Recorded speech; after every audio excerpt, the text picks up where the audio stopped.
Underneath the Salton Sea's toxic lakebed is an estimated 18 million metric tons of lithium suspended in hot geothermal brine. That's enough to power more than 375 million EV batteries. California's largest lake has the world's biggest concentration of lithium in geothermal brine, which could make the U.S. self-sufficient in the mineral. It's a revival for the area, which was a thriving vacation spot until the 1960s. The miracle sea in the desert, the Salton Sea. But today, the shrinking lake is an environmental disaster, leaving behind toxic dust in the surrounding desert community. Still, the Salton Sea region presents a once-in-a-generation opportunity. But seizing that opportunity isn't easy. Getting to all that lithium requires new tech, like this, to stand up against the corrosive conditions. At stake is hundreds of billions of dollars worth of lithium and thousands of white-collar jobs. Here's how companies are racing to develop new ways to extract lithium from this toxic lake, and whether that will provide a lifeline or be a threat to the surrounding Imperial Valley. This resource is really high up there in terms of both sustainability and scalability as well. David Deek leads strategy and development at Energy Source Minerals, one of 3 companies competing to extract lithium at the Salton Sea. Inside this nondescript shipping container is the pilot version of the tech that could give this area new life.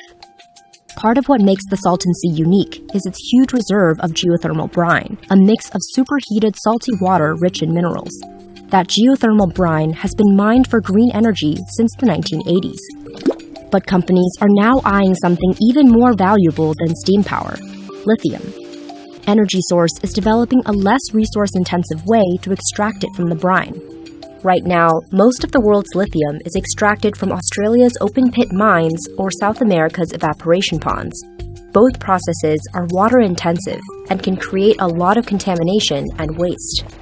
The new method is called direct lithium extraction, or DLE, and it adds just a few steps to the geothermal energy generation already happening at the Salton Sea.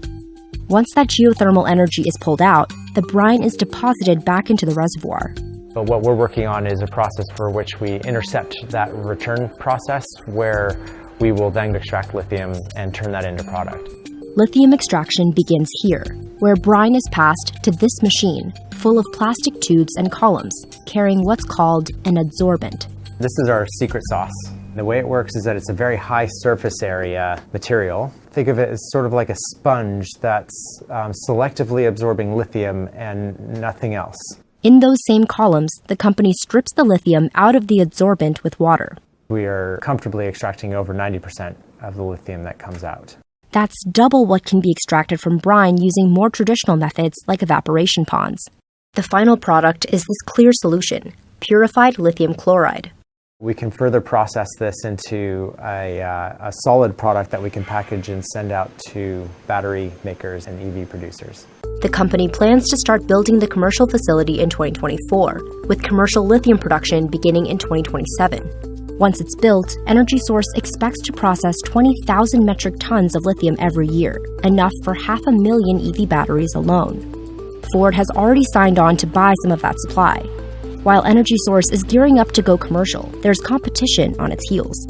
Berkshire Hathaway Energy currently operates 10 of the 11 geothermal plants around the Salton Sea. They own most of the resource, and they will dominate eventually the production of lithium down here. Meanwhile, a third player, Controlled Thermal Resources, is working to catch up. Unlike the other 2 companies, CTR doesn't currently own or operate a geothermal plant. But in January, it began construction on the first phase of its lithium facilities, which will produce 25,000 tons of lithium product every year. That's more than 4 times the amount the U.S. currently produces. All this interest has turned the area into what we refer to as the Saudi Arabia of lithium. Right now, the U.S. makes less than 1% of the world's total lithium supply, most of which is mined in Nevada. The Salton Sea's reserves could transform domestic production. They are estimated to contain enough lithium to ultimately produce nearly half of current global output. It is used in everything from electric vehicle batteries to battery storage to cell phones. And so the opportunity to potentially recover lithium in such a high volume is of particular interest. It's taken years to get to this point, and it will still be years before any lithium production begins at a commercial scale. This type of brine that comes from this region, it is highly mineralized. Many elements of the periodic table you will find in this brine. And it's very hot, which means that it can be quite a corrosive brine. A lot of this tubing and processing is done with plastics or with special non-corrosive metals. The drying Salton Sea itself makes extraction even more difficult. 10 years ago, the water was up to the edge of the volcano, and it's now receded off into the distance. Since 1999, the Salton Sea has shrunk by more than 30%. The receding shorelines, fueled by drought, have decimated the region's ecosystems and exposed more than 30,000 acres of toxic lakebed.